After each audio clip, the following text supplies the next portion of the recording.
Eh bien, bonsoir Ludivine. Bonsoir Antoine. Nous nous retrouvons pour la deuxième émission La main à plume. Je pense qu'il est nécessaire de rappeler le sens de ce nom, La main à plume.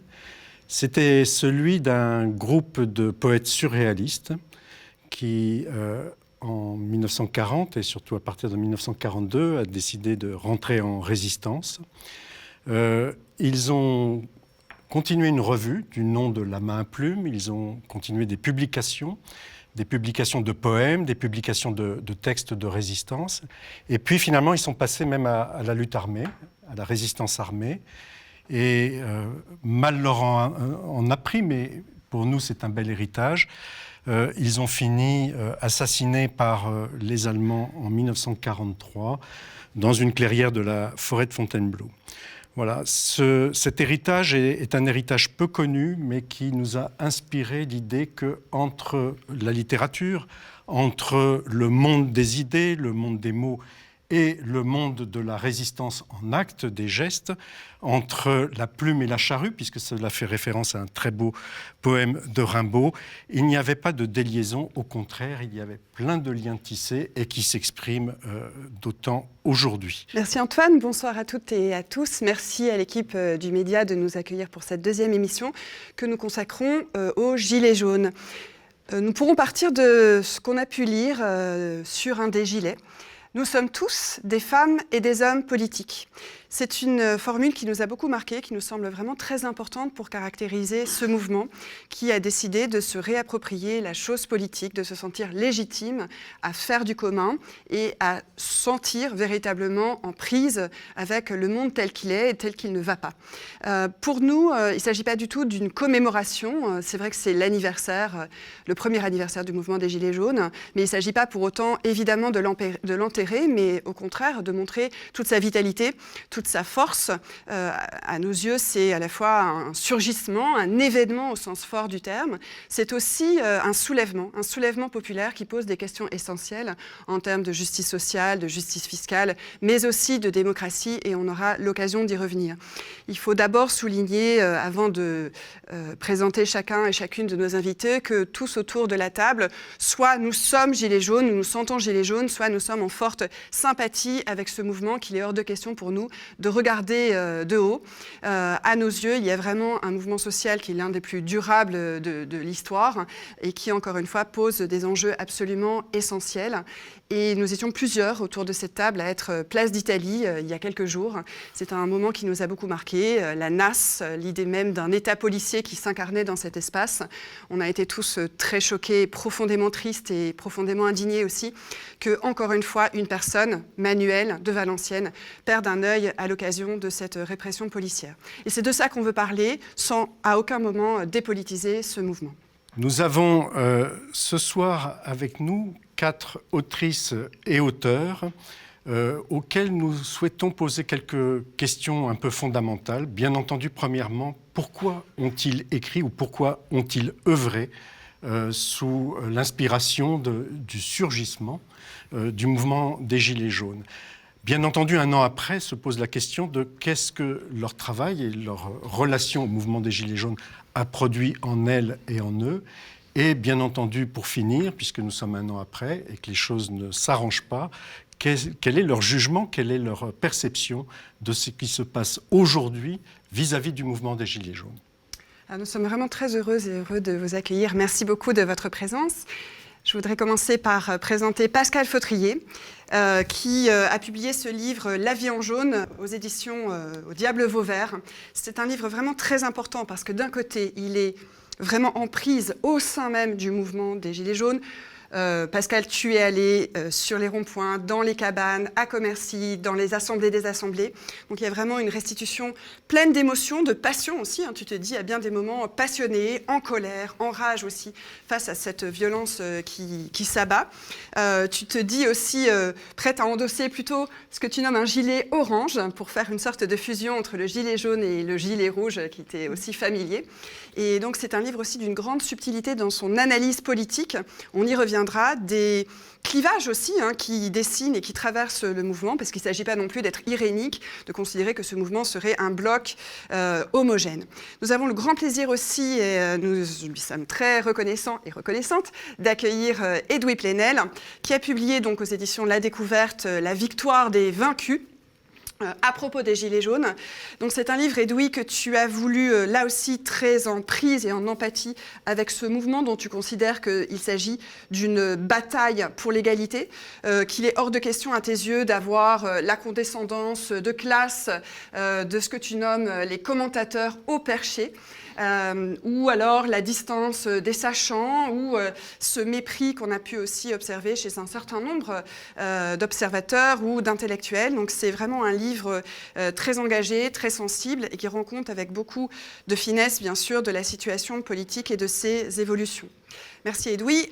Patrick Farbiaz, tu es à la fois militant écologiste, tu es gilet jaune, comme le gilet le montre bien, et tu as tenu à le porter, on t'en remercie. Tu es partie du collectif Gilets jaunes du 20e arrondissement à Paris, et tu as consacré ce livre aux éditions donc, du Croquant, Les Gilets jaunes, documents et textes, puisque très rapidement, tu t'en expliques, et on y reviendra, tu n'as pas voulu être là non plus à distance de ceux que tu nommes les sans-culottes, en quelque sorte, de notre temps.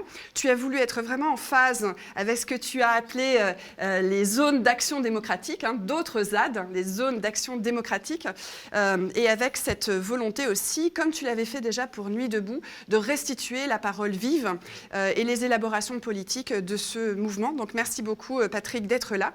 Et puis on est ravis aussi de t'accueillir Mathilde Larère, donc historienne, spécialiste des révolutions, des mouvements révolutionnaires, des soulèvements populaires, notamment au XIXe siècle, mais pas uniquement. Et tu as publié aux éditions du Détour « Il était une fois les révolutions », un livre particulièrement vivant, savoureux, plein d'humour, de recettes même, pour penser un peu de manière joyeuse les révolutions sous la forme d'une sorte d'almanach qui nous permet de scander au jour le jour tous ces soulèvements dont le mouvement des Gilets jaunes porte l'héritage. Et puis, vous êtes tous les quatre présents avec nous ce soir, mais il y a des personnes que nous avions invitées et qui regrettent de ne pas être là, et ça a un écho avec le travail des uns et des autres. Je pense notamment à Daniel Salnave, dont le Jojo, le gilet jaune, nous a tous, je crois, beaucoup marqués, et qui a des échos sur sa façon de tenir à la République sociale, avec ce que Edoui Plenel développe lui-même dans son livre. Il y aura surtout des images aussi dans cette émission pour illustrer tout le cours de notre discussion, des images photographiques de Serge Dignazio, qui a couvert chacun, quasiment, sauf exception, des actes de Gilets jaunes depuis un an. Il y aura des dessins de Fred Sochard, que nous aimons beaucoup, Ludivine et moi-même, et Mathilde aussi, et peut-être beaucoup d'autres, et qui, très généreusement, nous a autorisé, et même nous a donné ces dessins pour participer à l'illustration de cette émission. Il y aura peut-être des photos de Brice Le Gall qui publie tout récemment, puisque c'est aujourd'hui même Justice et Respect, qui est en fait un reportage à la fois sociologique et photographique. Il est l'auteur des photos avec Thibaut Ciseaux et Lou Traverse. C'est aux éditions Silep. C'est là aussi de magnifiques images dans la tradition de la photographie documentaire. Voilà. Donc nous aurons tous ces talents, parce qu'ils sont divers, et dans l'écriture, mais aussi dans l'image, qui vont essayer de transparaître à travers l'émission que nous organisons ce soir. On voudrait commencer cette émission en évoquant la dureté de la situation politique. Il nous a tous et toutes semblé que cette situation ressemble à une sorte de rouleau compresseur d'une grande violence. Edoui, dans ton ouvrage « La victoire des vaincus », tu parles d'un État sans humanité, d'un État de police qui pratique notamment une politique d'inhospitalité, peut-être à l'inverse de ce que nous montre le mouvement des Gilets jaunes. Est-ce que tu peux un peu revenir justement sur cette situation d'une Ve République à l'agonie, telle que tu l'as décrit dans La victoire des vaincus? Je pense qu'on est tous d'accord autour de cette table. Jamais depuis la libération et les mouvements sociaux un peu forts, un peu violents et violemment réprimés qu'il y a eu dans la foulée de la libération après la guerre, il n'y a eu une répression étatique, policière, judiciaire d'une telle ampleur contre un mouvement social. Et contre un mouvement social profond, contre un mouvement social de la société. On l'a documenté, les 25 éborgnés, les 5 mains arrachées, le nombre de blessés, les plus de 10 000 gardés à vue, les condamnations, les amendes qui ont payé très fort. Ce sont des primo-manifestants. C'est le peuple.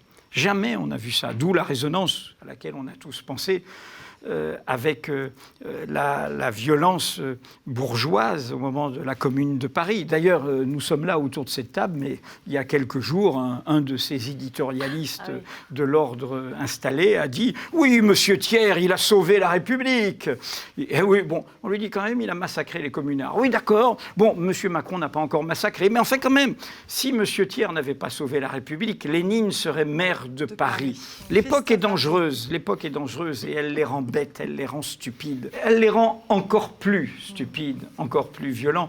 Il ne faut jamais sous-estimer l'adversaire, mais l'adversaire, de ce point de vue, montre un visage. Donc, cette violence, elle est là. Mais moi, je voudrais, justement, pour qu'on ne soit pas dans le rétroviseur, plutôt être dans les phares. Il y a la plus grosse attaque contre tous les acquis sociaux, pareillement, depuis l'après-guerre.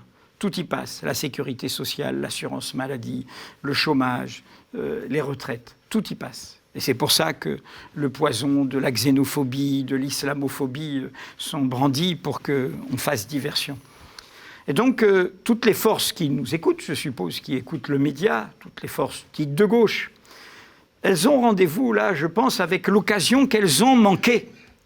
Il y a eu crime de non-assistance à peuple en danger.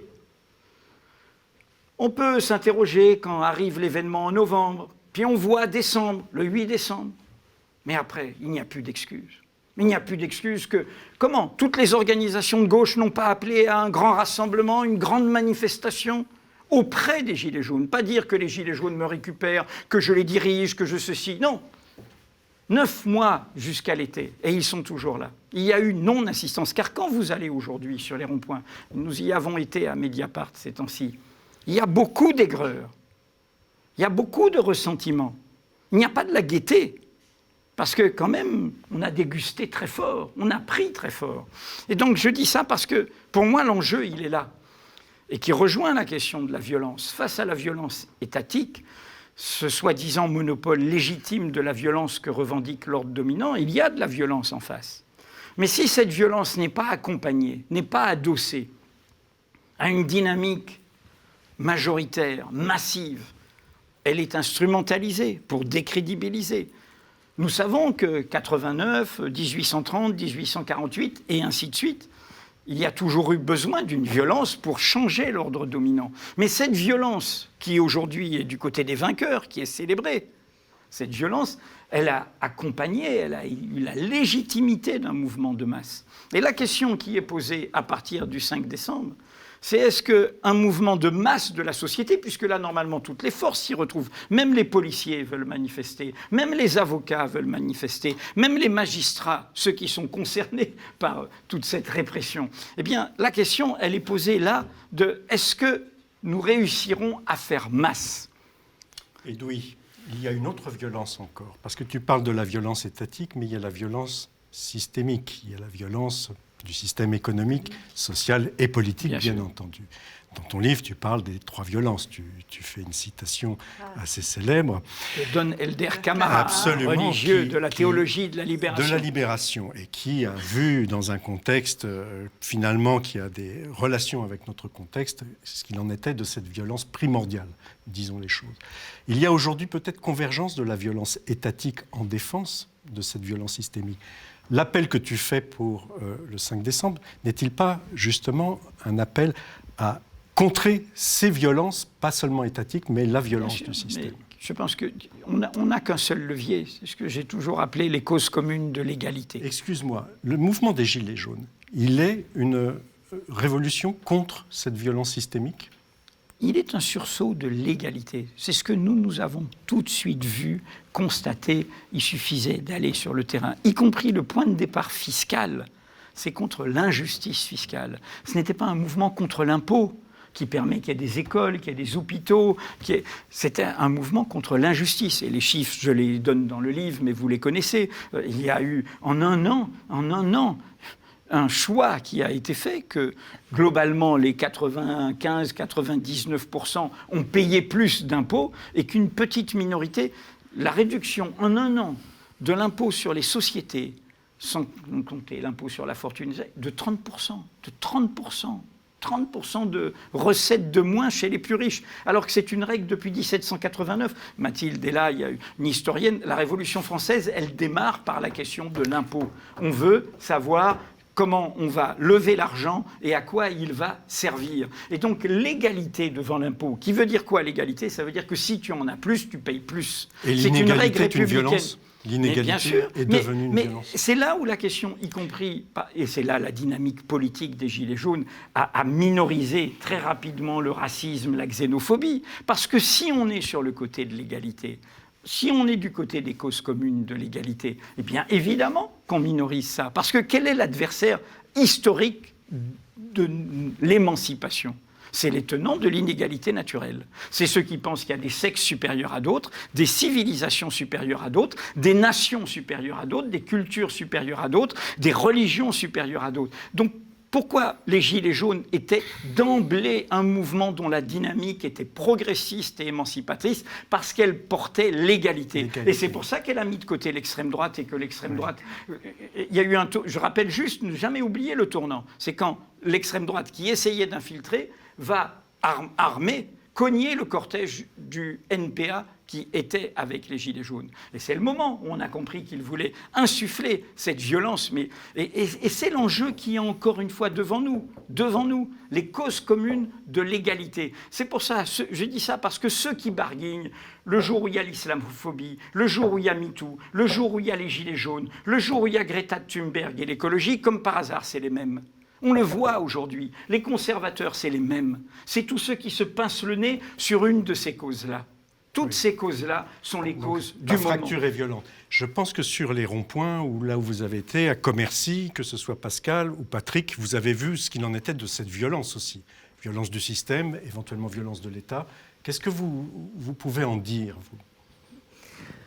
Alors moi, ce qui m'a touchée, ce qui a fait que j'ai rejoint, que j'ai pas tout de suite, mais presque immédiatement, été bouleversée par ce mouvement, c'est que j'ai vu qu'effectivement, il y avait une convergence dans la rue entre des gens qui étaient totalement précarisés par la situation sociale, des gens qui l'étaient moins, mais qui étaient des salariés pauvres, et puis effectivement des petits patrons, donc une sorte de soulèvement populaire dont en fait, structurellement, la signification est une révolte contre l'ordre établi. Je pense que ça, c'est une chose qui est sûre. C'est-à-dire que, quelles que soient les forces politiques qui ont lancé le mouvement, je pense qu'on y reviendra après, il faut différencier le fait que ça a pris, que ça a pris une dimension populaire à partir d'une souffrance sociale extrêmement aiguë. Et que du coup, oui, il faut vraiment différencier les forces politiques qui ont lancé le mouvement, je pense, on y reviendra, et puis ce succès qui vient structurellement d'une société qui est devenue totalement insupportable. Et à Commercy, aussitôt, ce qui a été mis en place, par exemple, quand je suis arrivée début janvier, il faisait très très froid, c'était une soupe populaire, c'était l'évidence, c'est-à-dire d'accueillir, alors que les cassos ne faisaient pas l'unanimité au départ forcément dans le mouvement, ça pouvait être des gens dont on se moquait, etc. Mais il y a eu très très vite un accueil qui s'est fait, des gens encore plus dans la souffrance, des gens encore plus en difficulté. Donc c'est ça, de la violence en fait. Oui, voilà. Et du coup, c'est pas la peine de s'interroger, je crois, longtemps sur le sens politique de ce soulèvement populaire. En effet, je pense même qu'il faut aller plus loin et que ça dérange beaucoup de gens. C'est l'ordre établi capitaliste qui est mis en cause à un moment donné par le succès populaire et par cette rage de la souffrance et de la misère qui s'exprime d'une manière que j'ai trouvée incroyablement inventive politiquement, notamment à Commercy. Je trouve que les appels de Commercy, les gens qui parlent devant la caméra avec ce qu'ils sont, on voit très bien que c'est des primo-manifestants, alors là pour le coup effectivement, que c'est des gens... à partir de ce qu'ils sont, ils ont une parole politique qui est, je pense, du même type que la parole révolutionnaire qu'on a pu rencontrer à différents moments de l'histoire, même si on y reviendra.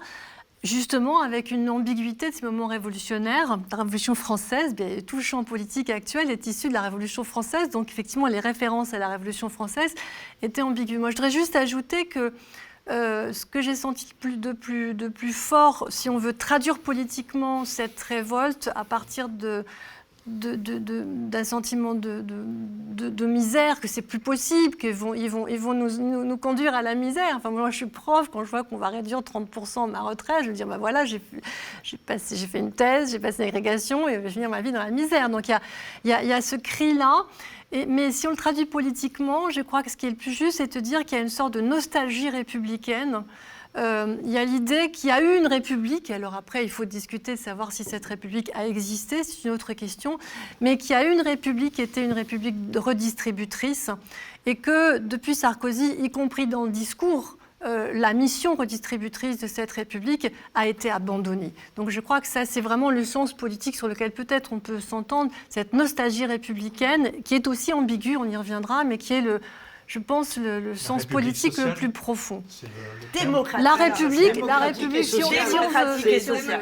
c'est l'extrême gauche de 1848, et ça met un siècle à être dans la Constitution française. La République, c'est un mouvement. Ce n'est pas une immobilité, et c'est pour ça qu'elle a des adjectifs. Elle bouge, elle bouge. Et quand vous entendez un républicain dire « je suis républicain » sans adjectif, vous êtes sûr que c'est un conservateur. C'est pas un républicain au sens où nous l'entendons.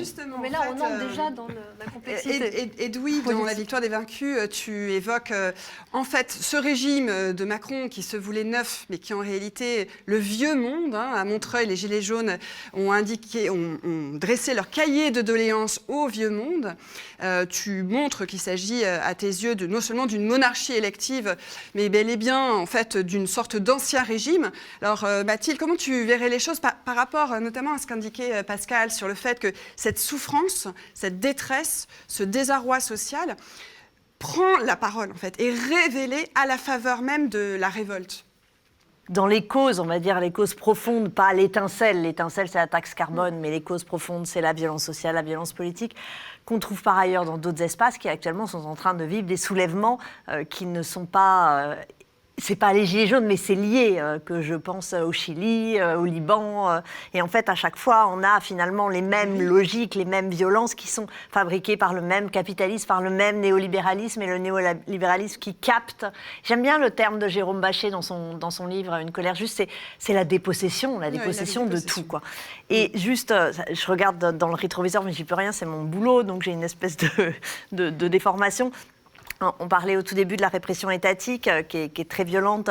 Et alors, elle est très violente contre un mouvement social, mais en même temps, là où on l'a vu, cette répression étatique, il ne faut pas l'oublier, c'est dans les violences, finalement, dans les logiques coloniales. C'est-à-dire que cette violence étatique, on l'a vu le 17 octobre 61, on l'a vu à Charonne, on l'a vu en mai 67 en Guadeloupe. Et là, la nouveauté, c'est que d'un seul coup, on la revoit contre un mouvement et dans les quartiers populaires.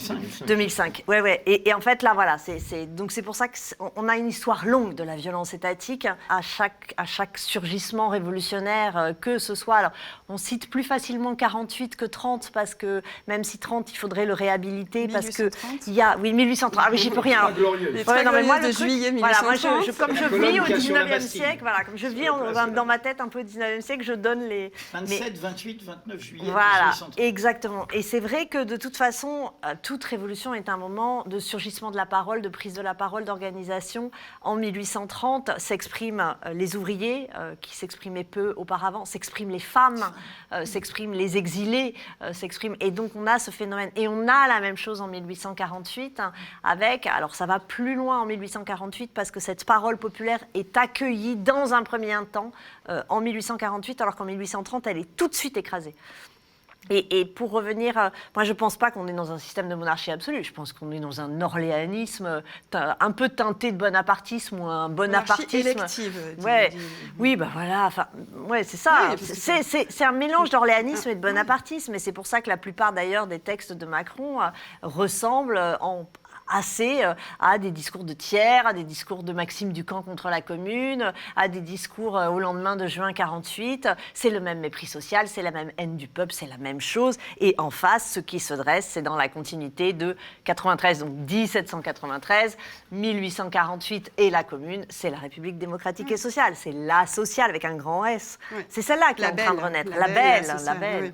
Patrick, sur les ronds-points et là où tu as été, et aussi à Commercy, qu'est-ce que tu as ressenti de cette violence, non pas des Gilets jaunes, mais du système pour commencer, et éventuellement des répressions, parce qu'il y a eu aussi de la répression sur ces lieux, pas seulement à la place d'Italie à Paris ou à Paris dans les manifestations du samedi. Et pour prolonger la question, par rapport à ce que disait Mathilde aussi, tu évoques les Antilles, tu évoques ce qui s'était passé en Guadeloupe, en Martinique, à la Guyane également, contre la profitation. Donc là, on est aussi dans un prolongement de ces révoltes et de la violence qui les a réprimées. Oui, d'ailleurs, le mouvement du LKP a certainement préfiguré complètement quelques années avant. 2008-2009. Voilà, le mode d'action, c'était les modes ronds-points. d'action, c'était les ronds-points. L'objectif, c'était les taxes et les impôts. Et le mouvement était un mouvement populaire, avec peut-être plus structuré par les syndicats, notamment l'UGTG, mais c'était fondamentalement, disons, la matrice du mouvement des Gilets jaunes, sans qu'il y ait d'ailleurs conscience chez les Gilets jaunes de cet antécédent. Non, moi, ce que je voulais dire, c'est... Alors, je suis d'accord sur l'égalité, etc., mais c'est que, pour moi, en plus en tant qu'écolo, c'est la question de la survie qui était au centre de cette affaire. C'est-à-dire que les écologistes disent souvent, allez, les Indiens de l'Amazonie, par exemple, ils sont vraiment écolos, parce que... mais qu'est-ce qu'ils font? Ils défendent leur terre, leur territoire, leur famille, leur village, contre des multinationales qui veulent exploiter le pétrole ou l'or, ou contre la déforestation faite par des bûcherons, etc., contre l'agroforesterie. Qu'est-ce qu'ils ont fait, les Gilets jaunes? Ils ont essayé de défendre leur mode de vie qui était piégé, qui était contraint, où le premier du mois, à 80% du revenu ou du salaire, pour ceux qui en ont, était déjà pris par non seulement les impôts, mais les traites sur les pavillons ou les loyers, le gaz, l'électricité, etc. Et donc, souvent, les gars disaient, ou les femmes disaient, surtout les femmes d'ailleurs, on ne peut même pas payer un jouet à notre enfant, on ne peut même pas aller au cinéma. D'ailleurs, il n'y avait plus de cinéma. Les retraités. Et les retraités. Bon. Et donc, il n'y avait plus de cinéma, il n'y avait pas de loisirs, etc. Parce que de toute façon, les services publics ou tous les trucs de loisirs avaient disparu. Et donc, il fallait faire 50 km, aller et retour, 100 km, pour simplement pouvoir jouir de ce que un Parisien ou un Lyonnais ou un Marseillais fait normalement. Donc, ça a été une révolte pour la survie. C'est pour ça que moi, pas dans le bouquin d'ailleurs, mais tout de suite, j'ai compris, après le bouquin, en discutant, j'ai justement à Commercy d'ailleurs, que c'était un mouvement de nature sociale écologique. C'est-à-dire qu'il posait les problèmes de l'aménagement du territoire, des transports, de l'énergie, de l'urbanisme, etc. En fait, des besoins réels. Des besoins réels, d'un point de vue social, écologique, et bien mieux que, disons, l'écologie d'en haut, l'écologie officielle qu'on voit, etc., qui est plutôt une écologie des classes moyennes aisées des villes métropolitaines. Et donc c'est ça qui, moi, m'a frappé, parce qu'en même temps, il redécouvrait quelque part, disons, le fondement même de l'écologie. C'est plus de liens, moins de biens. Donc c'est Illich, c'est la fraternité des ronds-points, c'est agir local, penser global, parce que, je veux dire, c'est un mouvement qui agit localement, mais qui s'attaque non seulement à l'État, mais au capitalisme, comme tu l'as dit. Et de ce point de vue... c'est Ellul. Enfin... Et il y a Ellul. Et puis aussi, c'est nous voulons vivre et travailler au pays. C'est la relocalisation des activités, etc. Voilà, c'est le commun, c'est la gratuité, c'est toutes ces espérances qui ont été soulevées par, disons, l'écologie, mais d'un point de vue idéologique, qui là été mis en acte par un mouvement réel, par le mouvement social. Et ça, je crois que c'est extrêmement fort pour l'avenir, et que c'est pour ça d'ailleurs que ce mouvement a pollinisé, je dirais, non seulement en France, mais aussi dans le monde entier, parce qu'on voit que les révoltes qui se passent, que ce soit en Algérie, au Chili, en Irak, au Soudan, etc., eh bien, il y a toujours les 3 mêmes objectifs qu'a le mouvement des Gilets jaunes, c'est-à-dire le premier, c'est le droit de vivre dans la dignité, le droit à une vie décente. C'est ça. Alors les gens disent ça en pouvoir de vivre, en pouvoir d'achat, etc. Mais la réalité, c'est on veut vivre un peu comme ce que disent les latinos, hein, c'est-à-dire c'est le buen vivir. Voilà. Le deuxième objectif, c'est le droit au respect. Parce qu'un formidable moteur, ça a été Macron lui-même de ce mouvement. C'est-à-dire ces insultes en permanence. On n'est rien, enfin, vous êtes rien, etc. Enfin, les illettrés, les fainéants, etc., etc. Donc ça c'était. Et quand on s'aperçoit qu'ils donnent comme ça 17 milliards, alors on peut en penser ce qu'on veut, et que les gens sont déçus, et bien surgit l'histoire du RIC. Mais pourquoi ? Parce que les gens, et ça dans tous les mouvements, vous le voyez, ils veulent le droit à décider à un moment donné, parce qu'ils s'aperçoivent que, si on n'a pas on n'a pas réussi à avoir ce qu'on voulait, on veut maintenant le faire nous-mêmes. Et on veut avoir le droit de décider. Alors c'est le RIC, c'est ailleurs l'Assemblée constituante, c'est y compris le municipalisme à partir de Commercy, etc. Mais c'est le fait d'entamer une révolution démocratique, comme tu disais. Patrick, à juste titre, tu as insisté sur ce que les Gilets jaunes montrent, c'est-à-dire l'aspiration à la reconnaissance, l'aspiration à la dignité. Ce qu'on a vu beaucoup sur les ronds-points, dans les cabanes, que tu décris vraiment avec beaucoup de force dans La vie en jaune, Pascal, notamment cette solidarité, cette hospitalité, ce que tu dis sur le fait que les personnes se sentent regardées, se sentent prises en considération, se sentent reconnues et reconnaissent les autres, que même dans des situations de grande détresse sociale, chacun et chacune arrive avec de quoi partager quelques gâteaux, du café, voilà, cette idée d'un partage qui est déjà une expérimentation du commun, ce qui va nous permettre aussi de discuter vraiment un peu plus précisément, de manière plus tranchée, des enjeux politiques que soulève le mouvement, encore une fois sans être irénique, mais en montrant sa complexité et ses clivages aussi. Est-ce que tu peux revenir un peu sur ces enjeux-là de partage À Commercy, moi, ce qui m'a fascinée, c'est pour ça que j'y suis allée début janvier, c'est que nous avons toujours, je crois, un rêve qui est que chacun puisse participer à la vie politique, chacun puisse décider de sa vie, que de nouveau les gens puissent se parler, s'entraider. Et je crois que ça a été beaucoup dit, donc je ne vais peut-être pas non plus redire des choses qui ont été beaucoup dites ailleurs, mais effectivement le fait que tout d'un coup les gens puissent à nouveau vivre une vie humaine, c'est-à-dire on n'est pas chacun dans son coin, dans l'isolement, et se rendre compte aussi que la difficulté sociale ne les renvoie pas à un manque personnelle, c'est-à-dire qu'elle est aussi une aventure collective et que du coup on peut se soutenir dans cette difficulté et qu'on peut peut-être inventer un autre monde. Donc je crois qu'effectivement ça c'est l'aspect le plus positif du mouvement. Il y a des gens qui pensent, et je suis pas loin de le penser, même si j'ai aussi j'ai aussi un petit pessimisme politique, mais on peut penser qu'on a vécu l'an 1 d'une révolution après tout. On peut le penser. Et puis, il faut aussi quand même, peut-être, j'espère que ça va être le lieu ici d'aborder ces questions qui fâchent.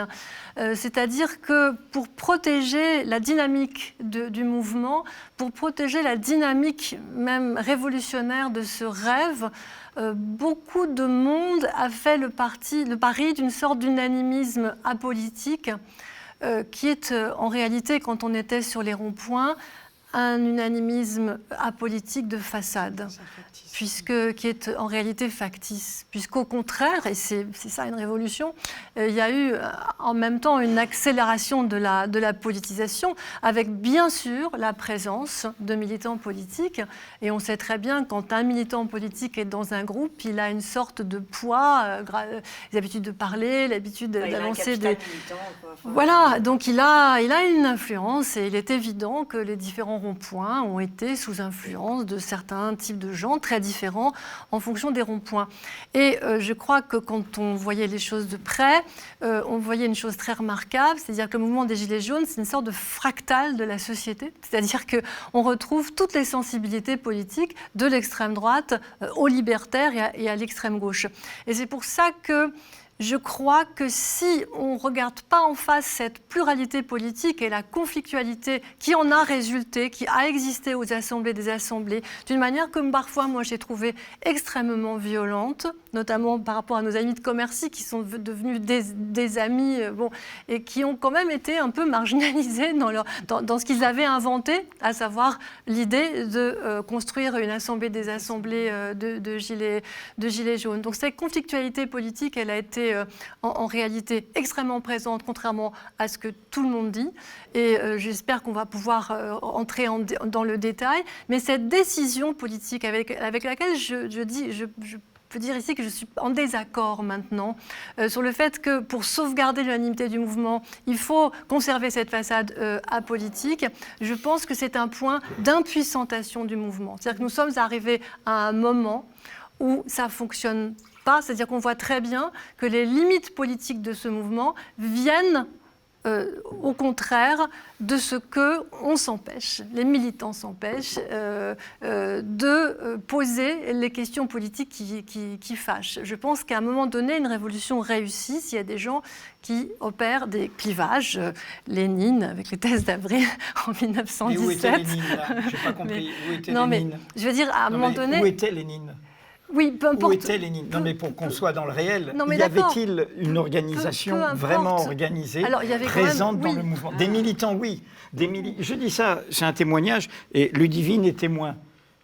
Je prends une organisation, le NPA, nous sommes intervenus à un débat sur les Gilets jaunes avec l'historien Gérard Noiriel. Tous les militants qui étaient sur les ronds-points ont intervenu, ont dit, on a fait ça de manière individuelle. Il n'y a même pas eu une coordination. Une coordination, on sait faire à l'extrême gauche normalement. Donc c'était des individus. Ce que je veux dire juste, même en prenant les organisations qui ont été les plus favorables, ce n'a pas été une dynamique des organisations. Non, mais il faut être lucide. Il faut être lucide sur le résultat un an après. Un an après. C'est-à-dire que je le dis juste parce que quand même, quand je dis non-assistance à peuple en danger, certains ont essayé de faire des réunions unitaires, des réunions... Les thèses d'Avril, c'était aussi rassembler tout le monde, les soviets, etc. Ce que je veux dire, parce que ne nous payons pas de mots par rapport à la catastrophe qui est en cours. Oui. Et la catastrophe, elle requiert et elle bouscule les professionnels de la politique et les avant-gardistes de la politique. Parce que l'événement de Gilets jaunes, c'est aussi de mettre en cause ces avant-gardes et ces sachants qui se sentent propriétaires de ce qui est bien. Or, quand même... C'est un peu contradictoire ce que vous dites, Edoui. Non, c'est pas contradictoire. On se tutoie, je croyais, comme sur les ronds-points. Et donc, ce n'est pas... Je dis juste que ça a été vraiment... le fait, nous, dans notre réalité professionnelle, on a été tout de suite, et on a vu cette réalité, et on en a vu plein qui étaient au-dessus des bras croisés. Et je dis ça parce que les conséquences sont là aujourd'hui. Je dis vraiment... on a entendu ça. Je peux dire en un mot en quoi je trouve qu'il y a une contradiction dans ce que vous dites. C'est-à-dire qu'à la fois, dans ce que tu dis, c'est-à-dire qu'à la fois, vous reprochez aux organisations de ne pas avoir été là, de ne pas avoir joué le jeu du mouvement jusqu'au bout, oui. De ne pas avoir joué le jeu du mouvement. En fait, ce n'est pas tout à fait vrai, excusez-moi de vous le dire. C'est-à-dire que le problème, et c'est ce que j'essayais de dire, et qui n'est pas contradictoire complètement avec ce que vous dites. Ce que j'essayais de dire, c'est que les organisations étaient présentes, que les dirigeants de ces organisations savaient que certains de leurs militants étaient présents et qu'ils ont fait le choix d'apparaître d'une manière que j'appellerais plus ou moins masquée. Et je pense que c'est une erreur, et pas parce que c'est des méchants et qu'ils veulent se masquer, c'est pas pour ça, parce qu'ils ont pensé que pour sauver la dynamique certains militants l'ont pensé sincèrement, d'autres peut-être moins, mais certains militants ont pensé sincèrement, et notamment, je pense toi, Patrick, certains militants ont pensé sincèrement qu'il fallait d'abord sauver la dynamique unanimiste du mouvement, notamment parce qu'il y avait l'extrême droite présente. Et que du coup, effectivement, si on se présentait en tant que militant sur les ronds-points, on se faisait juste jeter à certains endroits. Ma grille de lecture à moi, elle est plus large. Je pense que dans tout mouvement social, on le sait, il y a une gauche, une droite, un centre. En mai 68, en gros, la gauche, c'était les organisations révolutionnaires, etc. Le centre, quelque part, c'était Cohn-Bendit, enfin, c'était les porte-paroles déjà, hein, qui étaient proclamés par les médias, mais qui étaient reconnus par tout le monde. Et puis, la droite, c'était le PC et la CGT, de fait. C'est-à-dire, c'est les gens qui structuraient le mouvement ouvrier, etc. Et puis, l'autre, tout le reste, c'était... les fascistes, l'État, le gaullisme, tout ce que tu veux, c'était en dehors du jeu. Là, on est face à un mouvement profondément populaire qui, comme pendant la Révolution française, hein, rassemble tout le monde, toutes les catégories politiques. Moi, je veux dire, quelqu'un qui est devenu un de mes copains, tu vois, dans le 20e, c'est le responsable des Républicains de mon quartier. C'est lui, Jean-Michel Valentin, Jean-Christophe Valentin, qui toutes les semaines, depuis 6 mois, c'est lui qui déclare les manifs nationales des Gilets jaunes à Paris. Et bien ce gars-là, il tient depuis 20 ans le bureau de vote pour le RPR, ensuite pour... etc. Il est toujours au Républicain. Il est toujours républicain. Il va être certainement sur la liste de Rachida Dati. Il va officiellement dire je me retire des Gilets jaunes. Moi, ça ne me pose pas de problème, justement. Je suis d'accord avec Patrick. Moi, ça ne me pose pas de problème. Parce que justement, il y a une sorte de fraternité, et d'ailleurs, y compris avec des militants du NPA, des lambertistes qui adorent. Et donc, et ce que j'ai vu, moi, si tu veux, au-delà de Commercy, c'est que cette gauche, aujourd'hui, la gauche du mouvement, c'est effectivement l'Assemblée des Assemblées. Mais l'Assemblée des Assemblées, c'est 200 à 250 ronds-points. Au départ, il y a 2500 ronds-points. Donc c'est quand même, c'est 10%. Hein. Même en janvier, c'est 10%. Oui, mais il n'y a rien d'autre sur le plan national. C'est pas vrai. Si, non, il y a des autre choses chose. Tout à fait artificielles. Après, il y a un centre. Et le centre, c'est les porte-paroles. Alors, c'est moi ce que j'appellerais des auto-entrepreneurs de mouvement social. C'est-à-dire que les mecs, ils ont ou les femmes, elles ont des blogs, des pages Facebook, des trucs avec des fois 200, 300 000 personnes qui les suivent. Oui, mais sans rapport avec l'idée d'une démocratie c'est une forme de mandat, Patrick, sur la base de mandat, évidemment. Donc, mais la démocratie, c'est la différence entre le mandat justement, il faut comprendre que qu'aujourd'hui, la question de la démocratie, elle se joue de façon plus compliquée. D'accord. Alors justement, et donc je voulais finir simplement. La droite, c'est effectivement tous ces trucs un peu complotistes, qui ne sont pas nécessairement des militants fachos, mais c'est ces idées qui passent par les réseaux sociaux, qui sont ensuite, y compris au sein des ronds-points, défendus par des gens et tout ça. Et ça fait partie de la question de la démocratie aujourd'hui, telle qu'elle est vécue concrètement par les gens. C'est pas simplement les soviets avec des mandats, etc. Aujourd'hui. On va revenir je pense, sur les enjeux que vous voulez soulever, Pascal, parce qu'il me semble très important. Mathilde, sur ces questions de dynamique aussi et de forces politiques diverses en présence, qu'il ne s'agit pas de nier, bien sûr. Je vais essayer de répondre rapidement. Je vais répondre rapidement. Tout mouvement populaire, et plus encore quand il est de nature révolutionnaire, parce que quand on étudie les révolutions sur tous les siècles des révolutions, c'est-à-dire quand même 3 siècles, on a quand même, au bout d'un moment, on voit apparaître des choses qui se retrouvent d'une révolution à une autre. Tous sont plurivoques. Je veux dire, ça n'existe pas une révolution qui soit univoque politiquement. Et toutes, par ailleurs, sont aussi interclassistes. C'est le propre de la révolution. Donc, ces phénomènes sont absolument normaux. Ensuite, dans la mise en récit, la mise en image, etc., des révolutions par ceux qui sont vainqueurs ou par ceux qui sont vaincus, va s'imposer une lecture. Et effectivement, à chaque fois, dans les différentes révolutions, on peut le faire sur chacune, il y a une des parties à la fois sociales et souvent politiques qui gagne, qui l'emporte. Et donc, ça passe à un univoque qui écrase les autres et les autres ont l'impression que quelque chose leur a été volé, spolié, etc. L'autre chose, juste, c'est que ce à quoi il faut faire attention quand on compare les mouvements actuels et les révolutions du passé, en termes d'organisation, quand on se pose la question de la place des organisations, Lénine ou peu importe, où est le Robespierre, où est le machin, on peut chercher les différents leaders, c'est que, en gros, jusqu'au XXe siècle, on est dans des structures pré-organisation, pré-partisanes. Le parti n'existe n'existe pas, l'organe n'existe pas, le syndicat n'existe pas. C'est donc un horizon qui peut être considéré comme positif, hein, parce que justement l'absence d'organisation est contraire de fait à la démocratisation de la vie politique et à la lutte.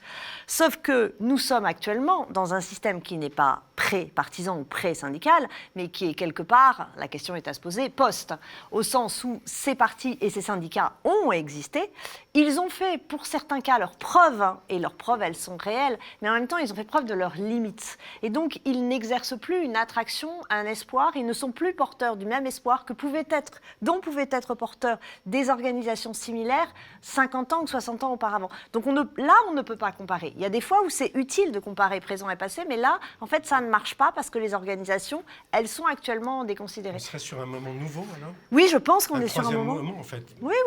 Pré-parti, les partis, les organisations, et là quelque chose de très libertaire. Ici même, ce qui nous intéresse, c'est pas de dire ce avec quoi on est d'accord face au pouvoir, face à sa violence, c'est de dire quelles questions nouvelles pose aux gauches de l'émancipation ce mouvement. Et ce mouvement, c'est ça qu'il acte. C'est ça qu'il acte. Il faut dire franchement, qu'elles soient radicales ou réformistes, les organisations dont nous parlons sont des organisations où il y a très peu de militants liés à la société, où il y a des élus, des apprentis élus, des collaborateurs d'élus ou des professionnels de la politique, des activistes. C'est-à-dire que tout d'un coup, quand il y a c'est là où ça pose une question. Il y a tout d'un coup le surgissement d'un mouvement populaire authentique. Et ce que nous avons en commun, c'est de l'avoir senti dans les situations professionnelles ou militantes qui sont les nôtres. Et ce mouvement a mis en cause ça. Quand je parle de la non-assistance, c'est ça. C'est-à-dire tout d'un coup, il n'avait plus les capteurs. Il n'avait plus les capteurs pour réagir, pour comprendre. Et en effet, la nouveauté 18e ou 19e, pour moi, c'est un mouvement qui, en ce sens, ramène un imaginaire tout à fait positif de cette République démocratique et sociale, mais qui est un imaginaire, je dirais, d'avant la défaite de la Commune de Paris, d'avant les théorisations sur les avant-gardes, d'avant les théorisations sur le parti qui doit être le bataillon, etc. Et c'est ça qui est nouveau. Nous nous retrouvons en effet en 1789, 1793, 1830, les Marianeux, 1848. Oui, voilà, avec toutes des tendances, des francs-maçons, des libertaires, des gens qui passaient d'une étiquette à l'autre et qui se retrouvaient dans le commun de ça. Et ça, et des plus radicaux, des moins radicaux. Et ça, il y a une nouveauté. Et cette nouveauté, elle est immensément précieuse, elle est immensément prometteuse, d'autant plus que le mouvement est toujours là, d'autant plus que ça bouge partout dans le monde de manière massive, d'autant plus que d'autres causes arrivent. Et donc le moment qui est devant nous, c'est est-ce que, après avoir compris ce que nous sommes en train de dire, est-ce que l'occasion va être rattrapée ?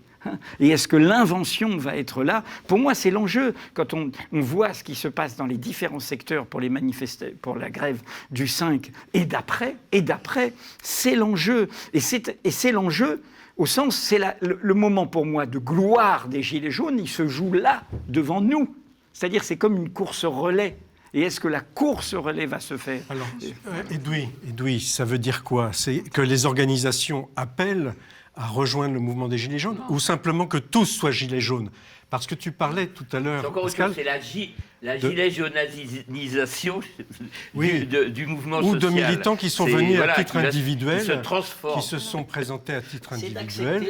Moi, j'ai vu des cégétistes comme ça venir dans les actes. C'est d'accepter qu'un mouvement comme nous tous, qu'un mouvement nous transforme, qu'un mouvement nous amène à poser des questions. Quand on a vu le surgissement le 8 décembre, où il y a à la fois l'immense répression, et il y a en même temps la convergence à la République, car c'était le climat, fin du mois, fin du monde, c'est pour nous le même combat, où un gilet jaune prend la parole, ou Cyril Dion, qui est un pacifiste, dit ce que les gilets jaunes nous ont appris, c'est qu'on ne changera rien sans rapport de force. Hein. J'ai retrouvé récemment cette formule. Je suis pas sûre qu'il soit très bien placé pour parler de rapport de force. Mais moi, je ne donne pas de brevet. Tout le monde est bien placé pour parler. L'ordre présent et le désordre du futur. L'ordre présent et le désordre du futur. C'est une phrase écologiste. C'est une phrase écologiste. Saint-Just. Moi, je ne donne pas de brevet. Donnez, puisque vous voyez, les brevets. Voilà, donnez tous les brevets que vous voulez. Moi, je prends toutes les bonnes volontés. Toutes les bonnes volontés sont bienvenues au banquet de l'émancipation, d'où qu'elles viennent. Alors, en fait, il y a des enjeux politiques actuels et c'est intéressant qu'il y ait aussi des clivages d'interprétation ici. Il me semble que ce qui est notamment très fort, c'est précisément de ne pas dépolitiser ce mouvement, donc être conscient aussi des problèmes politiques qu'il soulève. Et Pascal, dans ton livre « La vie en jaune », en fait, il me semble que tu en pointes un certain nombre dont je voudrais proposer la liste et qu'on en discute pour parler justement des perspectives de démocratie que le soulèvement des Gilets jaunes pose. Le premier clivage, c'est la distinction entre une partie souverainiste et une partie libertaire au mouvement. Voilà, ça c'est un clivage qui est majeur, qu'on ne peut pas contourner, on ne peut pas faire comme si ce clivage n'existait pas. Ensuite, il y a un deuxième clivage qui est entre, d'une part, une démocratie de mandat, d'assemblée des assemblées, de perspective de l'Assemblée des communes libres à Commercy, d'une part, et d'autre part, des représentants autoproclamés des Gilets jaunes qui ont eux-mêmes des positionnements politiques variés. La troisième question qui est posée et que Edoui, tu posais tout à l'heure, à l'instant, c'est le fait que des militantes et militants d'organisations politiques, mais aussi syndicales, des syndicalistes de terrain qui se sont reconnus dans le mouvement des Gilets jaunes, qui sont venus parfois avec leur organisation, parfois à titre individuel, et qui ont été aussi métamorphosés par ce mouvement, qui ont été présents et qui ont vu se transformer aussi leur rapport au terrain. Et puis la dernière question qui se pose, me semble-t-il, et donc tout ça on peut en discuter, c'est justement cette question fondamentale de la démocratie. Parce que d'un côté, il y a le RIC, mais comme on le sait bien, le RIC, le référendum, peut avoir un usage bonapartiste, peut avoir un usage autoritaire, et donc il y a différents usages de ces modalités de réappropriation de la démocratie. Autre chose est un courant qui se dessine justement d'une démocratie libertaire, d'une démocratie liée au communalisme, la commune des communes, etc. Pascal, est-ce que tu veux justement revenir un peu sur ces clivages dont tu parles bien dans ton livre, et puis on pourra avoir cet échange sur la question de la démocratie peut-être. Oui, moi je crois que cette question de la démocratie directe, la démocratie participative, c'est une question dont il faut d'urgence discuter pour sortir de ce qu'est une impasse politique et savoir de quoi on parle. Et dans une situation politique, je crois qu'il faut essayer de sentir les courants dominants. J'ai vu dans les assemblées des assemblées qu'effectivement il y avait ce clivage entre des gens qui ne croient pas à la possibilité d'une sortie de la situation de l'impasse de ce capitalisme grâce à l'État. Et puis des gens qui, au contraire, sont en fait des sociodémocrates de gauche, ou bien des bonapartistes de gauche, ou bien des gaullistes plus ou moins de gauche, plus ou moins de droite, ou bien des gens qui sont carrément à l'extrême droite, et qui sont tout à fait convaincus qu'il faut un État fort, avec un certain nombre de politiques, sortir de l'Europe, etc. Et que c'est cela qu'il faut mettre en avant. Je pense très clairement qu'aujourd'hui, c'est cette mouvance-là qui est majoritaire. Pas seulement dans le mouvement des Gilets jaunes, qui est majoritaire dans ce pays. Moi, ça me pose un problème politique. C'est-à-dire que je pense qu'à un moment donné, il faut que cette discussion ait lieu, par exemple, de savoir ce que c'est que la démocratie directe. Est-ce que la démocratie directe, c'est comme explique Étienne Chouard, sans remettre à des experts qui vont nous expliquer ce qu'il faut penser et comment il faut s'organiser. Qu'est-ce que c'est que la démocratie organique, par exemple? Moi, j'ai très peur de cet organicisme qui renaît et qui est souvent d'ailleurs une des tendances des moments révolutionnaires, c'est-à-dire que la croyance qu'il suffit d'être ensemble, qu'il suffit de construire, une sorte de... Sartre appelait ça le groupe en fusion, de construire une sorte de fraternité-terreur, il appelait ça aussi la fraternité-terreur, pour que les choses aillent bien. Ce que Sartre expliquait aussi, c'est que la fraternité-terreur, ça peut tourner très mal, surtout lorsque le groupe se met à penser qu'il faut s'identifier à un type d'organisation. Et la notion de nation, qui est quand même tout à fait au cœur de ce mouvement, me pose problème. C'est-à-dire qu'il est évident que dans ce mouvement, tout le monde s'accorde sur la nation, mais il semblerait bien qu'il y ait des gens qui ne mettent pas la même chose sous ce mot. Et la discussion ne peut pas avoir lieu à cause de cet apolitisme de façade, et je pense que c'est dangereux. Mathilde, tu évoquais, justement, tu hochais la tête quand tu entends la diversité qui peut être sous-tendue dans la nation. De toute façon, la nation, dans le genre mot valise dans lequel on peut mettre la moitié de 10 armoires, c'est quand même... La nation, ça ne veut pas dire la même chose en 1789, après, ça ne veut pas dire la même chose de nos jours. Donc moi, à chaque fois qu'on dit nation, j'aimerais bien qu'on m'explique de fait ce qu'il y a derrière. Comme le drapeau tricolore qui est brandi avec différentes significations qu'on peut lui associer dans le mouvement des Gilets jaunes. Tout à fait, et qui a une histoire révolutionnaire et une récupération d'abord solennelle et ensuite un dérapage d'extrême droite. Et de même, la démocratie directe... quand même, à la base, elle vient de 93, elle vient plutôt de la gauche.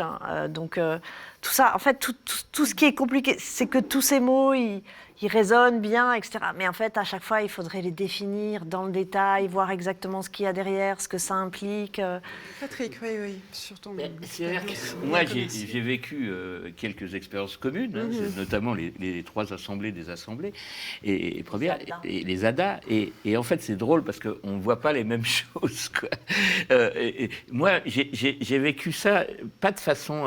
je sais bien que ces clivages existent, mais les gens ne les ressentent pas de cette façon. C'est-à-dire toi, qu'est-ce que tu ressens? Je te dis que parler au nom des gens. Non, je te dis, et les gens et moi, on peut avoir à la fois une demande d'État, parfois, c'est-à-dire pour dire, voilà, il faut que l'État joue son rôle de redistribution, etc. Et en même temps, être profondément, par exemple, moi je suis communaliste, je suis comme les gens de Commercy, je suis pour l'organisation municipaliste, etc. Je suis presque proudhonien, etc. Et je pense que ça peut aller ensemble dans les mêmes têtes. Donc, si tu veux, ce qui a été formidable, c'est le métissage, justement, de ces idéologies qui étaient clivées. En fait, moi, je suis pour une souveraineté, mais une souveraineté populaire, écologique. Les paysans de Via Campesina, ils sont pour une souveraineté alimentaire. On peut être pour une souveraineté énergétique dans ce pays. On peut avoir plusieurs types de rapports à la souveraineté. Donc, je pense que c'est... Ça veut dire quoi, souveraineté, justement, c'est-à-dire qu'en réalité, c'est drôle ce que tu as oublié, que le mot d'ordre de fin de Commercy, c'est dans tous leurs appels, y compris celui auquel j'ai un peu participé, c'est pour le pouvoir du peuple, par le peuple, pour le peuple. C'est Abraham Lincoln. Ouais, c'est Lincoln. Oui, c'est pas aller très loin non plus, Lincoln. Non, oui, mais attends, l'important, c'est que les gens... L'important, c'est que les gens se le soient réapproprié. Il faut comprendre que l'appropriation et la politisation par des gens de classe subalterne qui ne s'étaient jamais mis au combat, c'est ça qui transforme le rapport à la réalité politique. C'est pas un débat de surplomb idéologique qui tombe... Parce que là, les gens, d'ailleurs, ils ne savent même pas ces références. Et ça ne les intéresse même pas. De savoir si c'est Lincoln ou... Voilà. Oui, ce qui nous intéresse tous, c'est que ça débouche sur le changement politique. L'imaginaire. C'est-à-dire que... Ah oui. Il y a, parce qu'on parlait tout à l'heure de regarder avec les phares devant. Quel est l'imaginaire qui se dessine? On a parlé de république démocratique et sociale. Je l'ai dit un peu. Mais est-ce qu'il y a quand même quelque chose qui est une sorte de point focal c'est-à-dire, on veut vivre bien, on veut vivre ensemble, on veut en fait, alors quelque part, je m'excuse, c'est revenir au fondement, on veut la liberté, l'égalité, la fraternité. Et même la sororité. Et la sororité, si tu veux. Edouard, sur ces questions de souveraineté, Pascal Fautrier de pose démocratie. une question importante. Moi, mon point de vue dans le bilan documenté, ce n'est pas un point de vue d'en haut, c'est par le travail de la collectivité de Mediapart, c'est que le danger tout à fait réel et tout à fait dominant dans l'espace public, dans l'espace politique, qui a contaminé non seulement évidemment depuis l'extrême droite, la droite, le centre, mais la gauche, ce danger, c'est évidemment le piège du repli nationalisme, de l'identité qui exclut. Ce piège, pour moi, il n'a pas été diffusé d'en bas par le peuple. Profondément, il vient d'en haut. Il vient d'en haut sur 40 ans.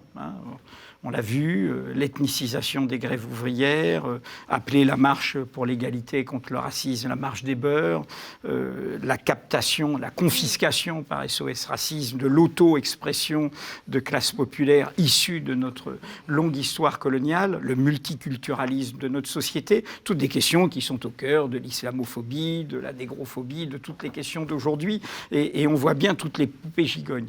Donc tout ça est là, bien sûr. Et on a vu comme tout ça était, évidemment, c'est dans la société, c'est un mouvement populaire, donc ça se retrouve chez les Gilets jaunes. Mais quelle a été la dynamique des Gilets jaunes ? Quand Macron dit « ceux qui manifestent le samedi font la politique du pire », c'est qui fait la politique du pire et qui fait la courte échelle à l'extrême droite ? C'est les Gilets jaunes ? Non, c'est Macron. C'est Macron. Et la dynamique globale des Gilets jaunes, la dynamique de politisation, a été en sens inverse. Au bout d'un moment, les mêmes d'extrême droite, je parle de Marine Le Pen, de la force politique d'extrême droite qui semblait flirter avec les Gilets jaunes, se sont mis à cogner sur des manifestants et ont fait surenchère sur la répression policière. C'est les mêmes qui disent il faut tirer dans le tas, il faut ceci, etc. Ils sont du côté de cet ordre-là. Donc c'est ce que j'appelle une dynamique de politisation. C'est comme sur la laïcité. Je viens avec mon foulard, avec ma kippa, avec ma croix et tout. Et puis après, si on discute de qu'est-ce qu'on fait ensemble, des droits des femmes, de l'avortement, on change, on bouge. Donc c'est le même mouvement. Donc bien sûr que tu as totalement raison pour dire qu'aujourd'hui, le danger, il est là, mais il vient d'en haut, et y compris. C'est très important, parce que, et dans notre histoire, tous ces poisons-là sont venus toujours d'en haut, parce qu'ils ont contaminé les forces de gauche. Le chevènementisme a été l'atelier de ça. Et, je suis désolé, mais Éric Zemmour, Elisabeth Lévy, tout ça, ça vient de là. Ça vient de là. Bon, ce qui est arrivé au sein, j'ai regardé sur des vidéos récentes, au sein de la France insoumise, avec la partie qui est partie et qui est souverainiste, ils se retrouvent avec les anciens de Dupont-Aignan, avec etc. Ils sont dans cette logique identitaire de reprise. Quand il n'y a qu'un, c'est comme un escalier. Hein, on dévale la première marche, c'est-à-dire qu'on passe du côté. On est une nation supérieure.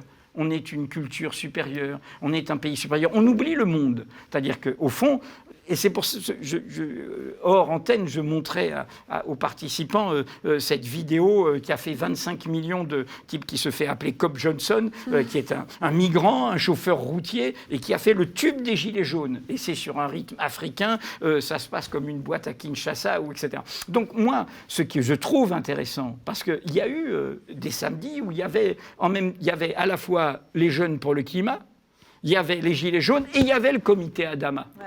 Pour les quartiers populaires. Et là, nous sommes dans le moment. J'y insiste, cet automne, c'est quoi ?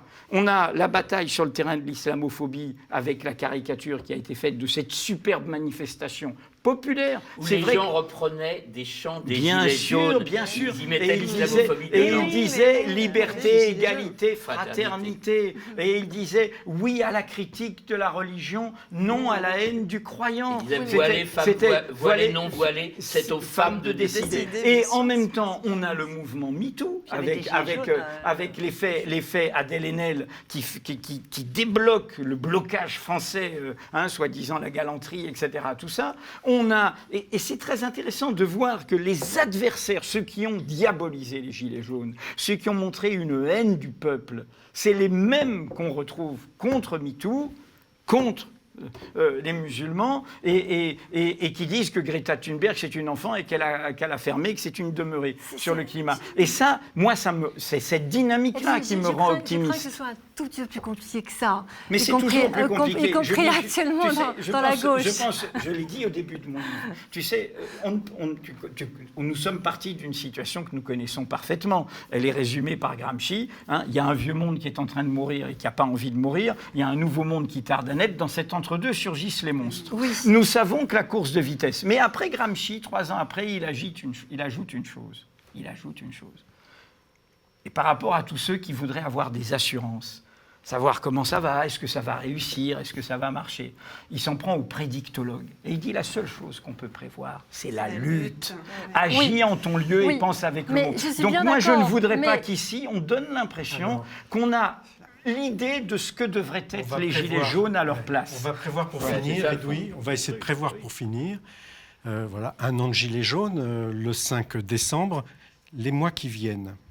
qu'est-ce qui va se passer dans notre pays? Si vous pouvez chacune et chacun nous dire ce que peut-être vous rêvez de voir, ou ce à quoi vous allez participer, ou ce à quoi vous appelez.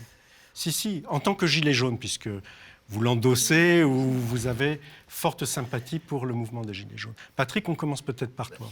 Moi, je pense que d'abord, effectivement, je suis d'accord avec Plenel sur pas mal de trucs, sur le 5.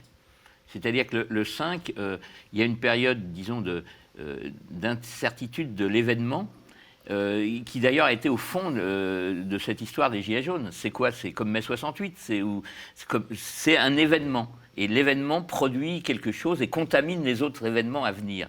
Et voilà, l'inattendu. Et c'est ce qui va se passer le 5, en fait, et c'est ça dont ceux d'en haut ont peur, c'est que ça peut être inattendu, c'est que ça peut se prolonger le 6, le 7, le 8, et jusqu'à Noël, ou peut-être après. Et donc, non, moi je dis pas, c'est autre chose. Moi je pense que c'est plutôt ce qu'ont fait d'ailleurs les Gilets jaunes l'année dernière. Ils ont fait la première grève, ça a été un peu mis sous les radars, de la consommation, parce qu'ils ont bloqué les centres commerciaux pendant le Black Friday.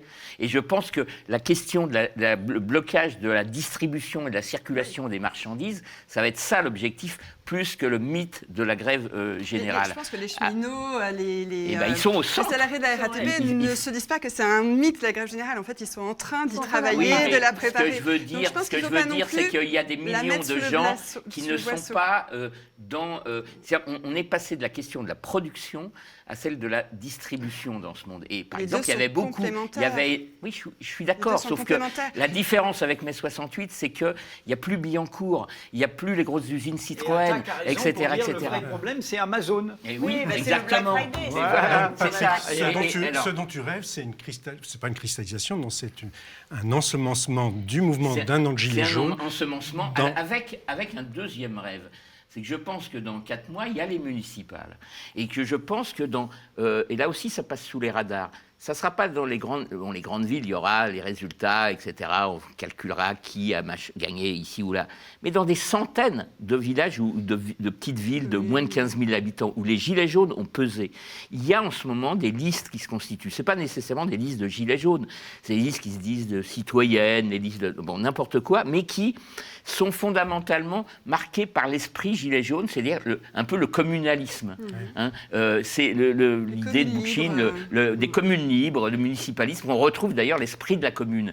Et ça, je pense que ça va être véritablement une tendance de fond, y compris parce qu'il y a une crise des mairies, etc., pour plein de raisons. C'est un espace parfait pour la démocratie. Exactement.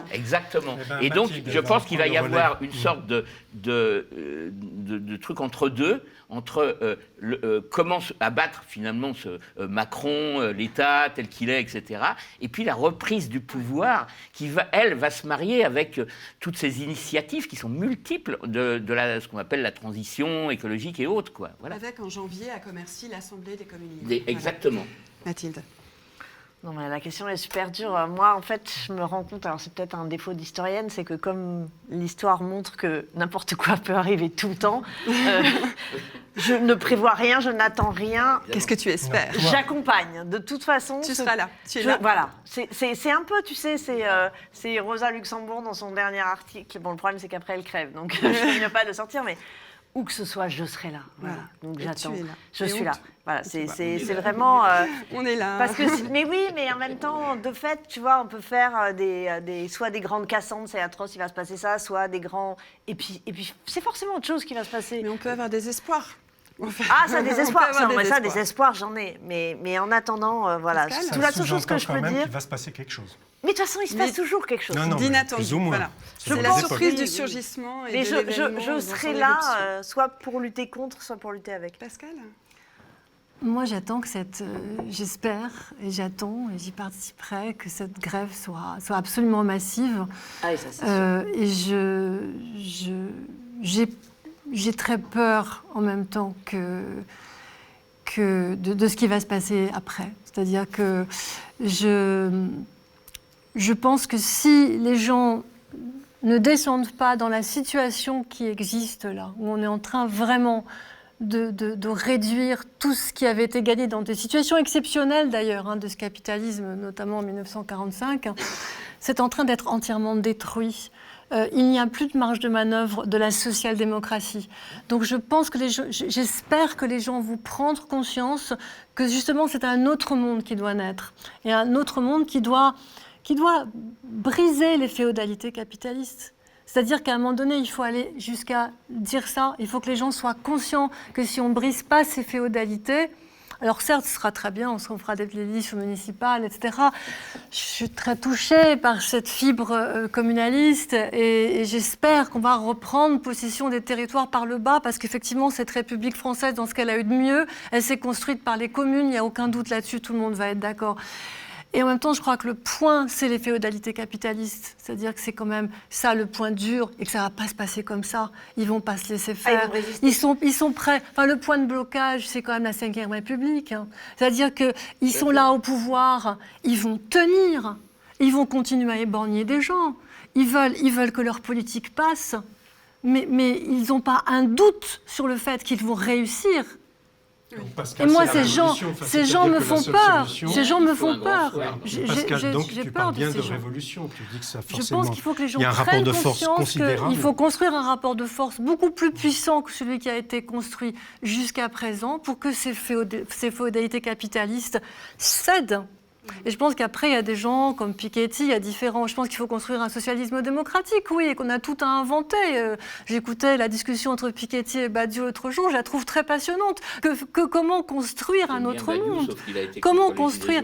Non, mais peu importe, comment construire un nouveau monde ? C'est ça notre souci, là. Edoui, tu parles dans ton livre d'une 5e République qui est à l'agonie, qui est une république césariste, qui est une république bonapartiste, qui n'a aucune raison d'être vénérée comme c'est le cas aujourd'hui. Quel est ton espoir aussi par rapport peut-être à ces institutions ? Je ne suis pas sûr que j'écrive à l'agonie, parce qu'elle se défend.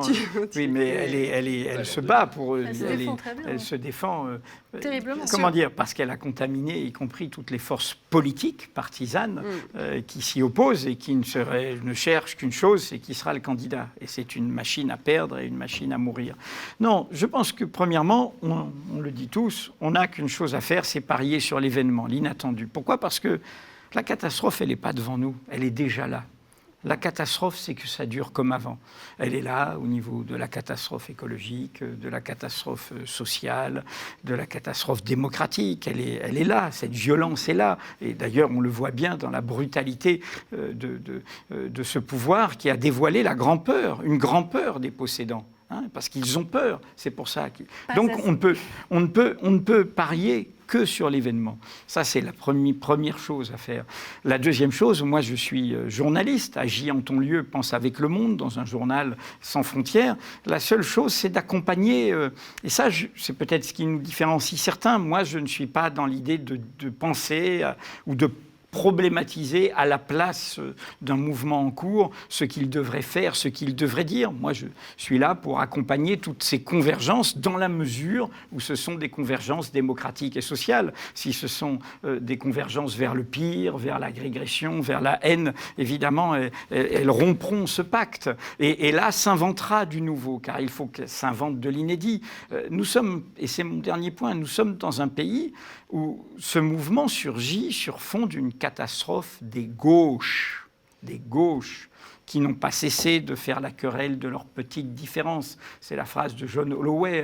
On est comme dans un film de science-fiction, les murs de la pièce se rapprochent, on est là, et puis les gauches, elles sont en train de discuter de la répartition des meubles. Bon, et nous sommes dans le bilan du catastrophique quinquennat Hollande-Valls. Nous sommes là, et où les sectarismes ont pesé, où les divisions ont pesé. Donc les gauches ne peuvent pas prétendre dire à ce mouvement ce qu'il faut faire. Elles doivent apprendre de lui, elles doivent l'accompagner, elles doivent se plonger. Et donc, en effet, la question, mais ce n'est pas nous qui avons la réponse, c'est que la réponse, elle viendra si, en effet, c'est massif. Et si c'est massif, cela posera aux gauches une question fondamentale.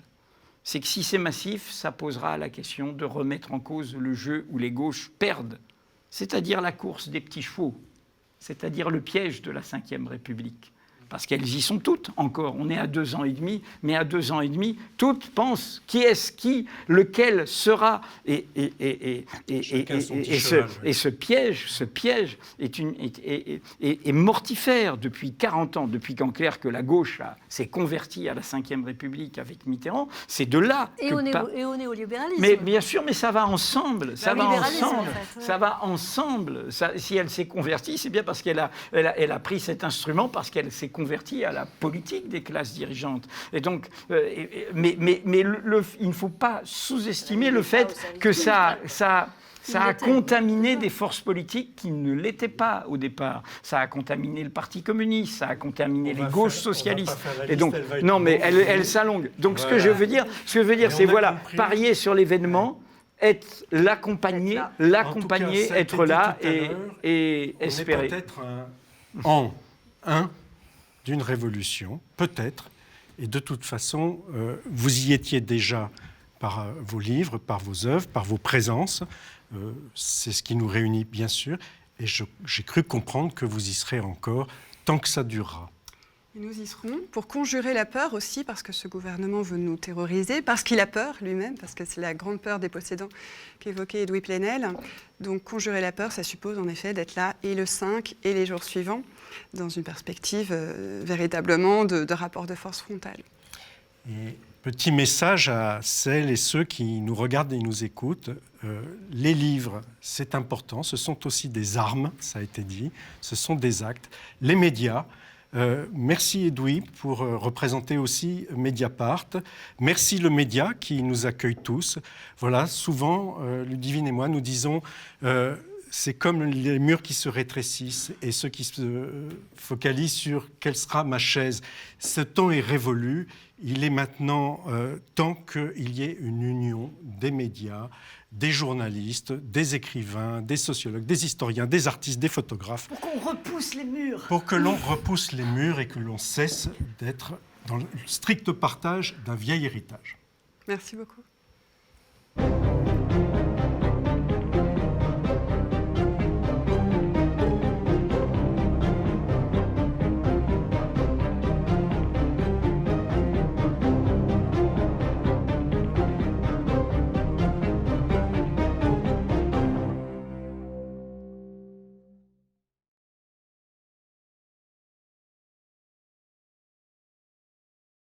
Alors, on voulait aussi évoquer 2 ouvrages qui nous semblent vraiment très importants. D'abord, celui de Jérôme Bachet, qui n'a pas pu venir aujourd'hui parce que tout simplement, il est assez loin. Il est au Chiapas, au Mexique, et il vit avec les zapatistes une forme de communalisme libertaire au quotidien. Mais on a vraiment beaucoup aimé son livre qui s'appelle « Une juste colère », interrompre la destruction du monde. On espère bientôt recevoir Jérôme dans une prochaine émission. L'autre livre que l'on veut évoquer dans le prolongement de ce qui vient de se dire sur l'hospitalité, sur les formes de respect, de dignité, de reconnaissance mutuelle. C'est ce très beau livre de sociologues et de photographes, Brice Le Gall, Thibaut Ciseaux et Lou Traverse, qui s'intitule « Justice et respect, le soulèvement des Gilets jaunes ». Et on va écouter Brice Le Gall nous parler de la manière dont il a perçu le mouvement.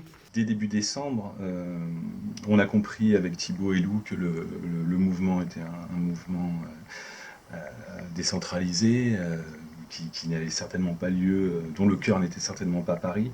Et donc on est parti enquêter, essentiellement en Picardie, plus particulièrement dans l'Oise,